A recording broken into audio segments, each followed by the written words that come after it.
오늘 히브리서 13장 말씀을 통해서 말씀을 깨닫는 지혜와 응답받는 기도의 은총이 우리에게 넘치게 될 줄로 믿습니다. 이제 오늘 드디어 히브리서가 끝납니다. 여러분 그동안 어떠셨어요? 13일 동안 히브리서 보시면서 어려우셨죠? 어렵고 조금 힘드셨죠? 그런데 왜 어렵고 힘들었을까요? 논문이니까, 그죠? 책의 형식이 다르다 그랬어요. 복음서는 이야기고 서신서는 편지인데 히브리서는 논문이에요. 그래서 아마 지금까지 여러분 인생에 히브리서를 그렇게 많이 읽어볼 기회도 없었을 것이고 히브리서를 접해보거나 히브리서를 좋아하실 일은 더 없었겠죠. 굉장히 우리의 일상과는 멀리 있던 책이에요. 그런데도 불구하고 히브리서를 여러분이 이번에 13일 동안 보시면서 아마 이 히브리서가 참 중요한 책이구나. 참 히브리서가 내용은 좀 어렵고 난해하지만 그러나 정리가 좀 되고 나면 히브리서처럼 선명하게 예수 그리스도를 보여주는 책이 또 없다라는 것을 여러분이 알게 되셨을 거예요. 여러분 그게 논문의 힘이에요. 논문은 읽을 때 어려운데 읽고 나면 명확해져요. 선명해져요. 그게 논문의 힘이에요. 논증의 힘이에요. 그래서 우리가 예수님에 대해서 희미하게 알고 있는 게 많거든요. 그냥 어깨너머로 들은 게 많거든요. 그런데 정말 그분이 왜 중요한가? 그분이 얼마나 위대하신 우리의 구세주이신가를 알려면 사실 히브리서를 봐야 돼요. 그래서 히브리서가 왜 가치가 있는가? 또 히브리서가 또 한편으로 왜 어려운가? 히브리서 안에는요, 구약의 내용이 매우 많이 나와요. 구약의 제사, 율법, 제사장, 어마어마한 내용들이 나와요. 그런데 그 어마어마한 내용들, 또 특히 히브리서 11장에 나오는 그 믿음의 전당, 소위 그 믿음의 위인들의 명단은 정말 구약을 압축해 놓은 것처럼 보일 정도예요. 자, 그런데 그럼 히브리서에는 왜 이렇게 구약 내용이 많을까요? 예수님 이야기를 하려고 하는데 결국은 예수님이 주인공인데 구약의 내용이 왜 이렇게 많이 나와요? 그리고도 구약의 내용들을 하나도 무시하지 않아요. 깎아내리지도 않아요. 다 소중하다고 말하고 다 중요하다고 말해요. 왜 그럴까요? 네, 그게 이제 히브리서의 결론인데 오늘 13장 8절 말씀 한번 볼게요. 8절 노란색으로 한번 8절을 표시하시면서 같이 한번 읽어보겠습니다. 히브리서 13장 8절 시작. 예수 그리스도는 어제나 오늘이나 영원토록 동일하시니라. 아멘. 이게 결론이에요. 히브리서의 전체 요약이자 결론은 이거예요. 우리의 신앙의 핵심은 예수 그리스도인데 그분은 어제나 오늘이나 영원토록 동일하시다. 즉 그러니까 예수님은 지금 잠깐 이 땅에 오셨다가 33년 사시다가 죽으신 분이 아니라는 거예요. 그분은 단 3년 동안 공생애 하시고 우리한테 잠깐 복음 전해주시고 좀 믿을만 하니까 십자가에 죽으신 분이 아니라 그분은 어제나 즉 구약시대부터 언제부터? 태초부터 모든 구약시대에 계셨고 그래서 그분에 대한 그림자로 율법도 생기고 그분에 대한 그 원형이신 예수님에 대한 비유로서 성막, 성전 모든 제사가 다 생겨난 거다. 그러니까 어제도 계셨다. 그래서 구약은 어제에 계셨던 예수님을 보여주는 책이니까 중요하다. 그리고 오늘도 계신다. 오늘 이게 언제예요? 신약이죠. 신약의 말씀이 바로 예수님이 함께 하시는 오늘이죠. 오늘 예수님 때문에 생겨난 믿음, 그 믿음을 전하는 복음서, 서신서, 요한계시록 모든 책들은 다 오늘 계시는 예수님에 대한 책이에요. 그렇다면 영원토록은 뭐예요? 영원토록 앞으로 살아갈 날들이죠. 바로 오늘날 살고 있는 우리들, 우리의 자손들, 우리의 미래 모든 인류의 끝이 영원토록이에요. 아니 그것을 뛰어넘어서 우리가 천국 간 다음 세상의 종말이 찾아온 다음까지도 영원토록 예수님은 동일하시다. 그러니까 그 예수님을 기준으로 본다면 구약의 시대도 중요한 거죠. 버릴 게 하나도 없죠. 예수님이 계셨으니까. 그리고 지금 시작의 시대, 이 시대는 어떤 시대예요? 박해받고 고난받고 힘들어요. 그런데 그 초대교회도 중요한 시기죠. 그리고 앞으로 미래 어떻게 될지 모르는 미래 사회, 우리의 앞날도 예수 그리스도가 계시기 때문에 동일하게 중요한 거죠.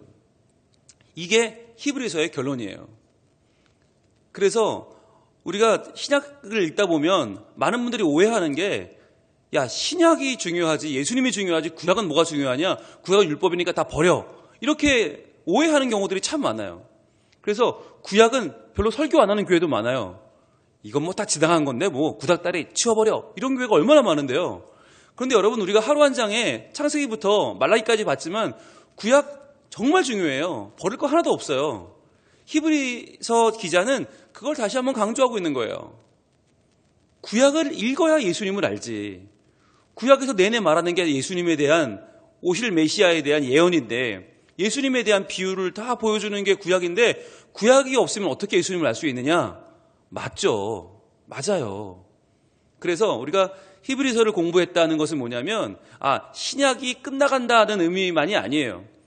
그것은 구약의 의미를 다시 되찾았다는 의미이기도 해요. 구약의 중요성을 다시 한번 우리가 회복했다는 뜻이기도 해요. 그래서 저는 여러분들께 권면을 드리고 싶은 것은, 이제 곧 하루 한 장이 끝납니다. 히브리서 끝나면 이제 한 주 쉬었다가 야고보서 들어가는데, 야고보서, 그 다음에 베드로, 전후서, 유다서, 요한 1, 2, 3서, 요한계시록 금방이에요. 훅 끝나요. 그러면 끝나는 거냐? 아니에요. 우리가 다시 구약의 내용들을 하나하나 되짚어볼 필요가 있어요. 이미 6년 전, 5년 전, 4년 전에 했던 내용들, 너무 중요했지만 이미 지나가 버린 내용들을 여러분 다시 한번 차분하게 돌아보실 필요가 있어요. 그러면서 마무리를 해야 신약의 마무리가 아름다워요.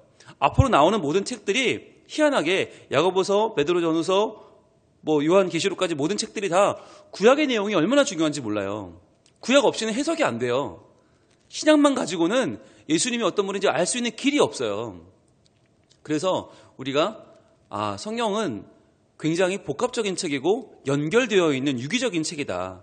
그래서 구약은 떼버리고 신약만 가지고는 예수님을 알 수도 없고 우리 신앙생활 제대로 할 수도 없다. 이것을 여러분들 기억하시고, 예수님을 바로 알려면 신약과 구약의 공통해서 말하고 있는 주제 예수 그리스도, 그리고 공통으로 강조하고 있는 예수님의 구원과 예수님의 사역과 예수님의 사랑에 대해서 우리가 구체적으로 알 필요가 있다라는 것을 여러분 다시 한번 상기하시면 좋겠습니다. 자, 그럼 이제 오늘 마지막 13장 결론으로 들어가는데요. 1절 보시면 이렇게 시작을 합니다. 형제 사랑하기를 계속하고. 자, 예수님이 제일 중요하다면서요. 예수님이 제일 중요한데 왜 마지막 13장의 결론은 형제 사랑일까요? 예수님 사랑과 형제 사랑은 어떻게 연결됩니까? 여러분, 이게 오늘날 한국 교회의 현실과 맞닿아 있는 이야기인데요. 감염병 시대에 예수 믿는 건 어떻게 믿는 겁니까? 예수 잘 믿는 거는 어떻게든 모여서, 어떻게든 대면 예배 주장하고, 어떻게든 많이 모여서, 어떻게든 때로 몰려서 찬양하고 말씀 듣고 기도하는 것만이 예수님 믿는 건 아니잖아요. 어떻게 믿는 거예요? 지금 세상 사람들이 교회를 왜 욕해요? 왜 교회 다닌다는 말을 하기가 창피한 지경이 됐고, 교회 다닌다는 말을 직장에서 못 하잖아요. 지금 친구들 앞에서 못 하잖아요. 왜요? 교회가 너무 무식한 집단이 되어버렸어요. 교회가 너무 천박한 집단이 되어버렸어요. 왜? 예수님은 사랑한다는데 형제는 사랑하지 않거든요. 예수님은 그렇게 좋다는데 좋아한다면서 이웃은 돌보지 않거든요. 이웃들이 제발 죽겠다, 제발 좀 모이지 마라, 제발 좀 너희들 조심하는 게 어떠냐 해도 무시해요. 나라의 권고 듣지 않아요. 정부 비판하고 우리만 옳다고 자기네 외골수로 주장하면서 계속 모이다 고발당하고, 고발당하면 또 같이 맞고발하고, 이 모습들이 정말 계란투척 사건은 저는 창피한 게 아니라 오히려 감사하다. 계란 던졌으니 망정이지 딴 거 던졌으면 어쩔 뻔했어요. 더 모욕적이 될 뻔했죠. 여러분, 교회가 떨어질 데 없이 떨어지고 있어요. 왜 그런가? 예수님 사랑 안 해서 그런가? 아니요, 예수님 사랑하죠. 근데 왜 떨어져요? 오늘 이 말씀이에요. 형제 사랑하기를 계속하지 않기 때문이에요. 형제 사랑하기를 잊어버렸어요. 그러니까 예수님만 사랑하고 예수님만 좋아하지 그 외에 내 주변 사람들이 눈에 들어오지 않는 거예요. 형제 사랑, 이웃 사랑 아무도 생각하지 않는 거예요. 그리고 내 신앙만 지키면 된다. 나만 예수 잘 믿으면 된다. 여러분, 이런 교만이 어디 있어요? 이런 오만이 어디 있어요? 그러니까 세상에서 계란 맞고 돌 맞고 욕 먹어도 할 말이 없는 거예요.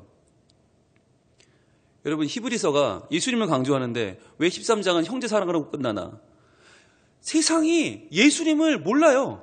우리가 예수님을 보여줘야 되는데, 알려줘야 되는데, 우리의 모습이 형제 사랑이 없으면, 이웃을 사랑하지 않으면 예수님을 보여줄 수 있는 길이 없어요. 여러분, 생각해 보세요. 지금처럼 이렇게 교회가 무식한 집단이 되고 교회가 고집스럽고 아집에 가득 찬 집단이라고 사람들이 생각해 버리고 나면 우리가 예수님 얘기하면 듣겠어요? 우리가 전도하면 전도가 되겠어요?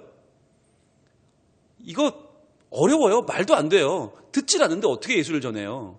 그러니까 먼저 교회가 생명을 사랑하고 윤리를 지키고 기본적으로 이웃을 사랑하는 모습을 보여줘야, 그래야 예수도 전달이 되는 거잖아요. 그래서 예수 사랑의 표현은 이웃 사랑이다. 하나님 사랑의 핵심을 전하기 위해서 필요한 건 형제 사랑인 거예요. 형제 사랑. 게다가 이 형제 사랑하기를 어떻게 하라고요? 계속 하라고요. 계속 하라. 이게 무슨 말이에요? 한두 번 하지 말고 그냥 생색내는 것처럼 하지 말고 세상 말로 쇼하지 말고 계속 하라고요. 꾸준히 하라고요. 그러니까 잘 하다가 결정적인 때 놓쳐버려서 다 무산돼 버리는 그러한 억울한 일 당하지 말고 끝까지 하라고요. 끝까지. 그래서 여러분, 요즘 이 감염병 시대에 교회가 억울한 면이 많이 있어요. 왜 교회만 가지고 그러냐? 맞아요. 식당도 있고 카페도 있고 지하철 버스 다 타면서 왜 교회만 가지고 뭐라고 하냐? 맞아요. 그런데 그렇다고 해서 우리가 억울하다, 분하다, 고소하겠다, 그러면 안 되는 거잖아요. 왜요? 형제 사랑 때문에 그런 거예요. 형제 사랑하기를 계속해라. 지금까지 우리 교회가 잘 버텨왔어요. 네, 방역수칙 잘 지키고 마스크 열심히 쓰고 체온 측정 잘하고 정말 열심히 버텨왔어요.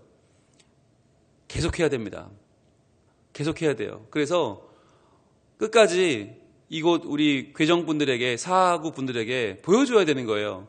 아, 그래도 성민교회가 잘 수칙을 지키고 있고, 그래도 모이지 말라면 안 모이고 있고, 적게 모이라면 적게 모이고 있고, 잘 따르고 있구나, 잘 지켜주고 있구나, 아, 우리를 지금 사랑하고 보호하고 있구나라는 걸 우리 지역 사람들이 알아야 한다니까요. 그걸 보여줘야 돼요. 끝까지 지켜야 돼요. 그래서 여러분, 좀 답답하시겠지만, 불편하시겠지만 잘 지켜주셔서 참 감사해요. 이번 주 저희가 6주 만에 모이는데 5분의 1밖에 못 모여요. 20%밖에 못 모여요. 그래서 예배 한 번에 100명 이하로 모여야 돼요. 그러다 보니까 1, 2, 3부 제가 설교 3번 해야 되고, 여러분 2부에 몰리면 안 되니까 1부, 3부 나눠서 와야 되고, 불편해요. 불편해도 할 수 없어요.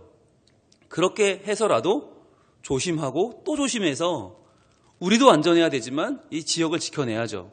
우리 직장도 지키고 학교도 지키고, 그래서 가능하면 계약도 해야 되고요. 사회도 제자리로 들어와야 되는 거예요. 그게 이제 형제 사랑입니다. 오늘 말씀은 그 얘기하는 겁니다.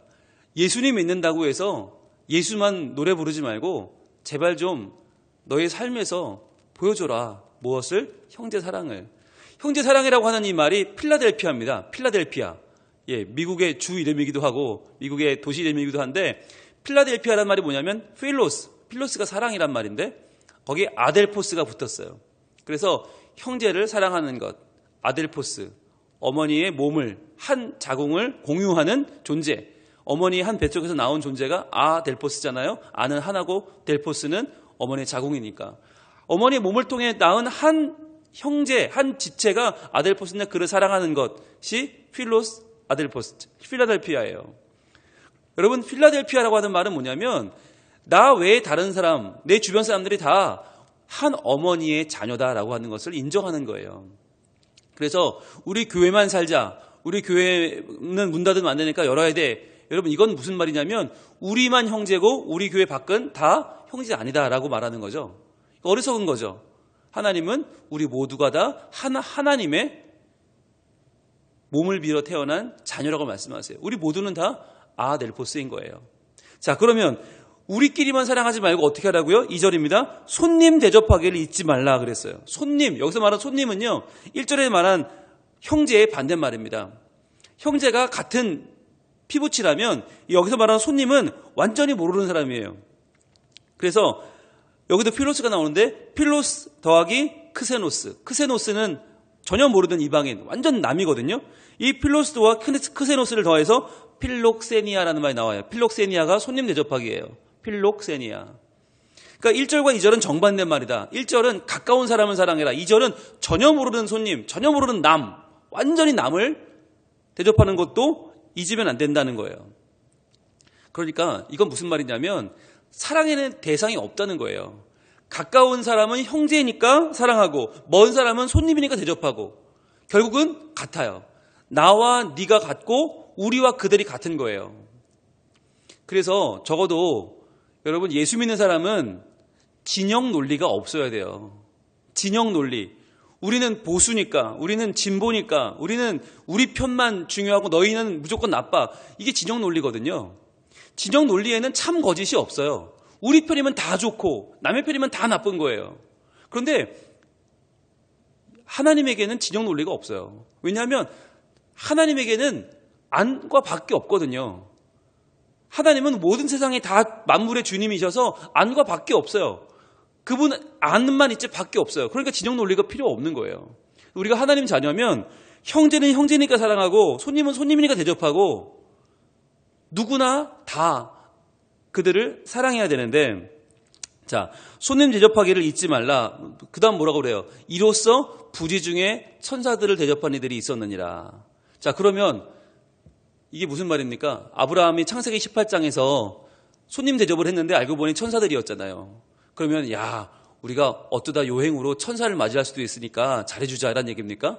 아니죠. 천사는 누굽니까? 하나님의 뜻을 전해주는 사람입니다. 우리가 모르는 손님을 접대했을 때, 모르는 사람을 내가 그를 맞이했을 때 그 사람을 통해서 내가 하나님의 뜻을 알 수 있다는 거예요. 아는 사람만 만나고 친한 사람만 만나다가 모르는 사람, 낯선 사람을 대접했을 때 그 사람에게서 내가 듣지 못했던 이야기를 들을 수 있고 깨닫지 못했던 걸 깨달을 수 있어요. 그게 하나님이 주시는 메시지일 수 있다는 거예요.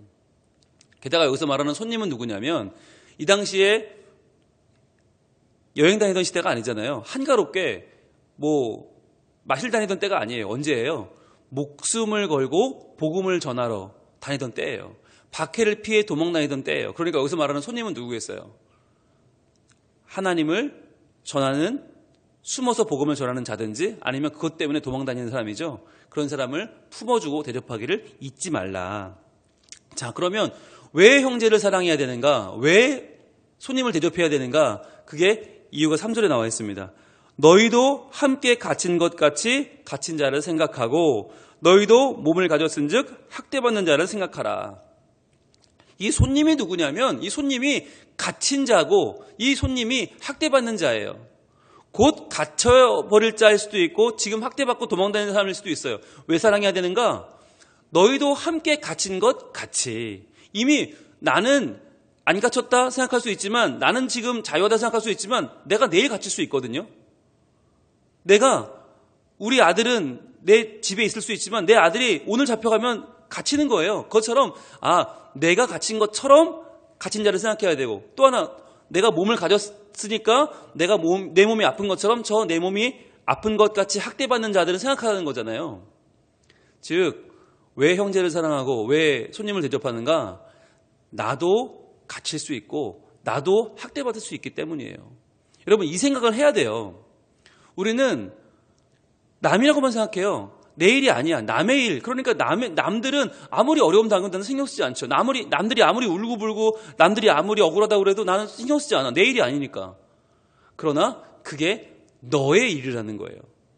남의 일이 아니다. 너다. 너. 그러니까 내 일처럼 그들을 챙겨주고 사랑하고 대접하는 게 필요하다는 거죠. 지금 이 어려운 때에 교회들이 너무 힘듭니다. 너무너무 힘들어요. 우리가 조금 낫다고 해서 그 교회들의 힘든 것을 돌아보지 않으면 우리도 어려워진다는 거예요. 그러니까 나는 좀 괜찮아 라고 하면 안 되고, 어려워하는 분들의 사정을 함께 아파하면서 함께 이 문제를 고민하고 해결해 나가야 된다는 거예요. 많은 분들이 그래요. 뭐 지금 문제 생기는 데들 보면 뭐 신천지도 우리랑 상관없고 뭐 다 우리랑 관계없는 뭐 이단이고 뭐 우리랑 교파도 다르고 뭐 교단도 다르고 다를까요, 과연? 네. 물론 신천지는 다르죠. 근데 기독교 안에서 일어나는 문제들, 저 사람들 왜 저래? 왜 저렇게 무식해? 왜 저렇게 생각이 없어? 여러분, 우리랑 다른 사람들처럼 우리는 생각하고 저 사람들의 문제라고 생각해요. 그런데 세상 사람들이 바라보기엔 똑같아요. 교회는 다 무식하다. 이렇게 돼요. 교회는 다 형편없다. 교회 가면 안 돼. 우리 애들은 교회 안 보내. 이렇게 되는 거예요. 그러니까 우리만 잘한다고 되는 게 아니고요. 그렇게 문제가 생기는 교회들 빵빵 터지면 우리가 기도해야 되는 거예요. 하나님, 저들이 정신 차리게 해달라고. 빨리 깨닫게 해달라고. 정신 차리고 돌아오지 않으면 그들 때문에 우리도 같이 망한다니까요. 참 이게 심각한 문제인 거예요. 우리는 괜찮아요. 우리는 아니에요. 아무리 말해도 사람들은 안 믿어요. 뭐 똑같으면서 뭐 내가 다시는 교회 다니나 보자. 내가 다시는 우리 애들 교회 보내나 보자. 이게 요즘 사회 분위기예요. 우리도 찾아올 수 있다는 거죠. 그것을 생각하고 우리가 하나님 앞에 구해야 되는 거예요. 마치 내가 잘못한 것처럼 회개해야 돼요. 마치 내가 문제를 일으킨 것처럼 이 사태를 바라보고 아파하면서 어떻게든 다시 한번 올바른 믿음을 가져보려고 몸부림을 치는 노력이 필요한 거예요. 그렇지 않으면 같이 망한다니까요. 같이 망해요. 오늘 이 3절 말씀을 보시면 나는 안 갇혔어요. 나는 학대받지 않아요. 그러나 내가 갇힌 것 같이 갇힌 자를 생각하지 않으면, 내가 학대받는 것 같이 학대받는 자를 생각하지 않으면 결국은 나도 갇히고 학대받고 결국은 다 끝나버리고 만다는 거예요. 이 당시에 히브리서가 기록됐을 때 초대교회가 그렇게 심한 박해를 받고 그렇게 심한 갇히고 매맞고 죽고 순교당했는데, 여러분 교회의 이때의 결론은 어떻습니까? 그렇게 해서 교회가 없어졌습니까? 신앙이 메말라 버렸습니까? 싹이 밟혔습니까? 아니면 다시 싹이 터올랐습니까? 다시 교회가 인정받고 점점점 올라왔습니까? 어떻게 됐습니까? 교회는 회복되었습니다. 그 무식한 그 엄청난 로마의 압제를 이겨내고 교회가 일어났어요. 다시 교회는 하나님의 영광을 선포했어요. 어떻게? 오늘 말씀이 이루어진 거죠. 형제를 사랑하고 손님을 대접하고 마치 내 몸처럼 내가 당하는 것처럼 그렇게 생각하고 이들이 예수를 전파하기 위해서 더욱더 사랑하고 더욱 대접하고 더욱 하나가 되어서 서로 어려움을 이겨냈어요. 그래서 교회는 다시 살아났던 것입니다. 그렇다면 지금 우리는 어떻게 해야 될까요? 지금 우리도 이 말씀을 받아들여야 되는 거예요. 이 말씀에 순종해야 되는 거예요. 그래서 지금 다시 우리도 교회가 좀 어려워져도 이웃을 생각해야 되는 거고, 우리의 입장만이 아니라 이웃들의 입장을 생각해야 되는 거고, 그래서 함께 안전을 추구하고 생명을 지켜낼 수 있는 방법들을 고민해야 되는 거예요. 우리 교리가 옳다, 우리 입장만 옳다가 아니라 모두가 함께 살아남을 수 있는 길은 뭘까? 이 위기의 시대에 함께 잘 살 수 있는 방법을 빨리 교회가 생각하고 교회가 판단하지 않으면 우리 생각만 주장하다가 결국 매장당하고 망할 수도 있다. 그러나 우리가 여기서 다시 형제를 사랑하고 손님을 대접하고 어떻게든 이 사회와 함께 공존할 수 있는 방법을 찾아가면 다시금 교회는 하나님의 사랑을 입은 공동체로 다시금 새로워질 것이고 사회를 품을 것이고 이 우리의 주변 현실 가운데 꼭 필요한 공동체로 인정을 받고 다시 한번 사람들이 교회로 나아오는 일들이 벌어질 줄로 믿습니다. 오늘 이 말씀 잘 기억하시고, 왜 히브리서는 내내 예수님에 대해서 얘기하다가 마지막 13장은 형제 사랑을 하고 끝나는가? 형제를 사랑하지 않으면, 이웃을 사랑하지 않으면 예수님을 전할 수 없다. 그래서 여러분 기억하고 다시 한번 우리가 이 사회의 교회의 위치를 생각하고 사회를 위해서 어떻게 우리가 헌신할 것인가, 봉사할 것인가, 어떻게 우리가 양보할 것인가, 어떻게 우리가 더 사랑할 수 있는가를 고민하면서 그렇게 다시 한번 신앙의 싹을 틔우는 우리가 될 수 있기를 우리 하나님 원하고 계십니다. 기도하겠습니다. 하나님, 요즘 교회들마다 참 세상과 맞서 싸우는 모습들이 너무 많아서 마음이 아픕니다. 우리가 살겠다고 너희들은 죽어라 라고 말하는 것 같은 그런 세상에서 사람들은 교회를 비난하고 외면하고 돌을 던지고 있습니다. 주님, 이럴 때에 우리가 어떻게 살아야 예수를 증거할 수 있겠습니까? 어떻게 살아야 가장 중요한 예수님을 우리가 보여줄 수 있습니까? 형제를 사랑하고 손님을 대접하고 내가 학대받는 것 같이, 내가 갇힌 것 같이 그렇게 어려움 당한 자들을 돌봐야 할 터인데, 하나님, 그러지 않고 외면하고 있는 우리 교회의 현실을 회개하오니 용서하여 주시옵소서. 지금 병에 걸려 신음하는 사람들, 병에 걸릴까 봐 두려워하는 사람들, 그것 때문에 일상이 멈춰버린 이 세상 가운데에서 그들의 아픔을 외면하고 우리는 아니니까, 우린 괜찮으니까 말하고 있지 않습니까? 주님, 우리도 같은 마음으로 아파하면서 더 조심하면서 더 낮아진 모습으로 이 위기의 때를 이겨내기를 소원합니다.